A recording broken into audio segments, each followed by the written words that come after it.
Menteri Pertanian Andi Amran Sulaiman menolak permintaan pemerintah Malaysia untuk mengimpor beras dari Indonesia. Amran mengatakan permintaan itu disampaikan Menteri Pertanian dan Keterjaminan Makanan Malaysia yang terhormat Datuk Seri Haji Muhammad bin Sabu.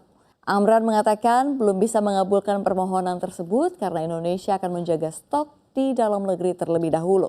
Sebuah negeri yang selama puluhan tahun berdiri sebagai simbol kemakmuran di Asia Tenggara. Negeri yang dikenal dengan jalan-jalan rapi, bangunan modern yang menjulang, dan ekonomi yang stabil. Malaysia, sebuah negara yang sering menjadi perbandingan ketika kita berbicara tentang keberhasilan pembangunan kawasan. Namun hari ini gambaran itu retak. Di tengah gedung-gedung tinggi dan lampu kota yang biasanya memancarkan kemewahan, muncul pemandangan yang tak pernah dibayangkan sebelumnya. Antrean panjang mengular di depan toko grosir. Ratusan warga berdiri berjam-jam hanya untuk membeli satu komoditas yang dulu sangat mudah ditemukan, beras. Rak-rak pasar kini kosong. Harga beras melonjak 2 kali lipat hanya dalam hitungan minggu. Di media sosial, warga menumpahkan keluhan, kebingungan, dan kemarahan. Sementara di televisi, wajah-wajah cemas para ibu rumah tangga dan pedagang kecil memenuhi layar. Bahkan pemilik restoran yang selama ini bergantung pada stabilitas harga bahan pokok, kini tidak tahu harus bagaimana. Satu pertanyaan besar bergema di seluruh negeri, kapan beras akan tersedia lagi? Malaysia, sebuah negara yang selama puluhan tahun dikenal kuat secara ekonomi, kini terguncang oleh krisis paling mendasar dalam kehidupan manusia, krisis pangan. Yang membuat krisis ini semakin mengejutkan adalah kenyataan bahwa ia tidak dipicu perang, tidak disebabkan wabah, dan bukan pula akibat gejolak politik. Penyebabnya justru sederhana, namun fatal, kegagalan sistem pangan nasional. Selama bertahun-tahun, Malaysia terlalu nyaman mengandalkan impor beras dari Thailand dan Vietnam. Keyakinan bahwa stabilitas ekonomi akan selalu menjamin suplai pangan membuat negara ini abai pada kenyataan bahwa dunia sedang berubah. Ketika cuaca ekstrim melanda kawasan dan negara pemasok membatasi ekspor demi menjaga stok dalam negeri, Malaysia mendadak kehilangan akses terhadap sumber makanan yang paling mendasar. Ketika keran ekspor ditutup, cadangan beras menipis dengan cepat. Untuk pertama kalinya dalam sejarah modernnya, Malaysia harus menghadapi kenyataan pahit bahwa kemandirian pangan tidak bisa dibeli dengan uang. Dan meski krisis tampak seperti datang tiba-tiba, akar masalahnya sebenarnya tumbuh perlahan dari kebijakan jangka panjang yang mengabaikan sektor pertanian. Dalam beberapa dekade terakhir, Malaysia lebih sibuk membangun sektor industri, keuangan, dan pariwisata. Lahan-lahan sawah diubah menjadi perumahan, gedung komersial, dan pabrik. Sistem irigasi dibiarkan rusak. Generasi muda enggan menjadi petani karena dianggap pekerjaan yang tidak menjanjikan. Produksi beras dalam negeri terus merosot, dan ketika badai datang, ketika musim kemarau panjang melanda dan cuaca tidak menentu menghantam, Malaysia tidak lagi memiliki cadangan yang cukup untuk bertahan. Dunia menatap kondisi ini dengan waspada, termasuk Indonesia, negara dengan penduduk 10 kali lebih banyak yang kehidupannya juga bertumpu pada nasi. Pertanyaan besar pun muncul, jika Malaysia yang kecil dan makmur bisa terguncang sedemikian hebatnya, bagaimana dengan Indonesia?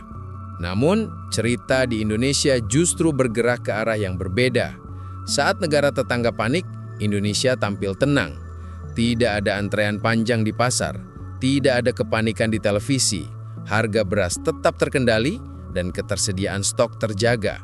Pemerintah berdiri di hadapan publik dan mengatakan dengan lantang bahwa Indonesia aman, dan pernyataan itu bukan hanya retorika, tapi hasil dari kerja keras bertahun-tahun yang dilakukan secara sistematis. Beras yang kita siapkan SPHP adalah sebanyak 1,3 juta ton. Kita sudah mencapai 6.000 ton per hari, target kita berikutnya adalah 7.000 dan akan mencapai 10.000 ton per hari ke depan.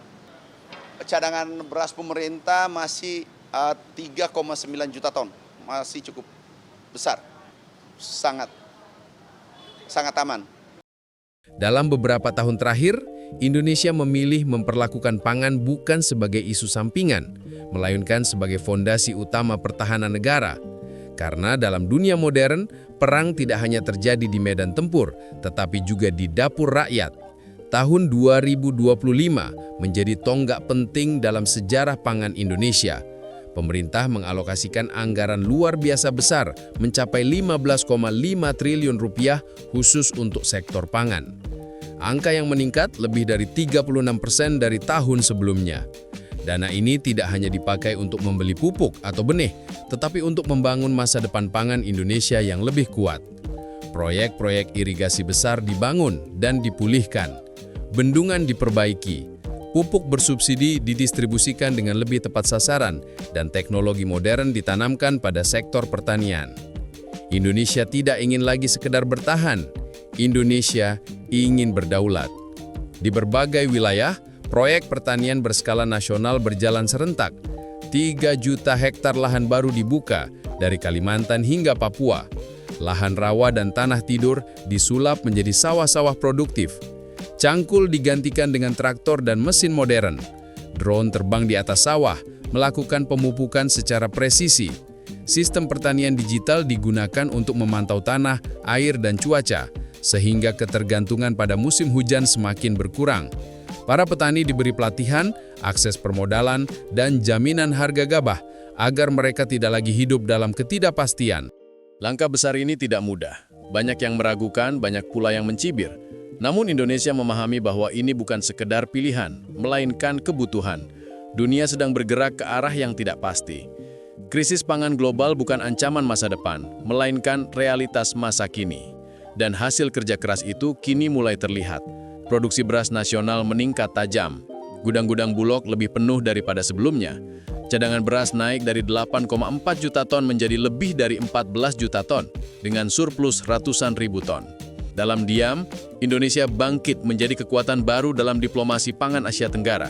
Beras kini bukan lagi sekedar komoditas, tetapi simbol kemandirian bangsa.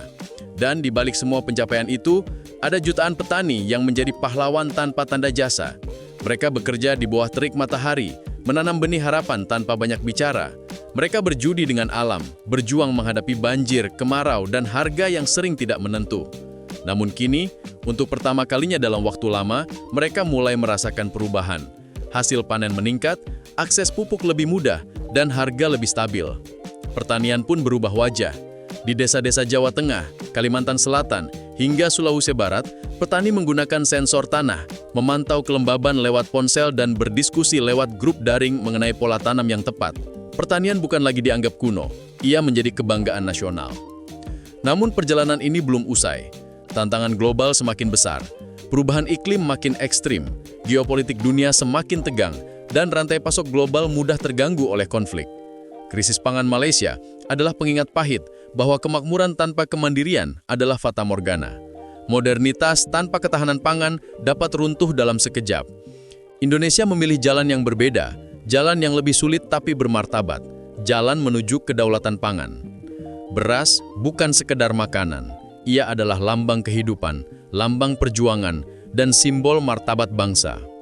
Selama negeri ini terus menanam, selama petani bekerja dan pemerintah menjaga kedaulatan pangan, Indonesia akan terus berdiri tegak menghadapi badai global yang datang silih berganti. Dan selama dapur rakyat Indonesia tetap hangat oleh nasi yang mengepul, selama itu pula lah negeri ini akan tetap kuat, berdaulat, dan tak pernah bisa dijatuhkan oleh siapapun.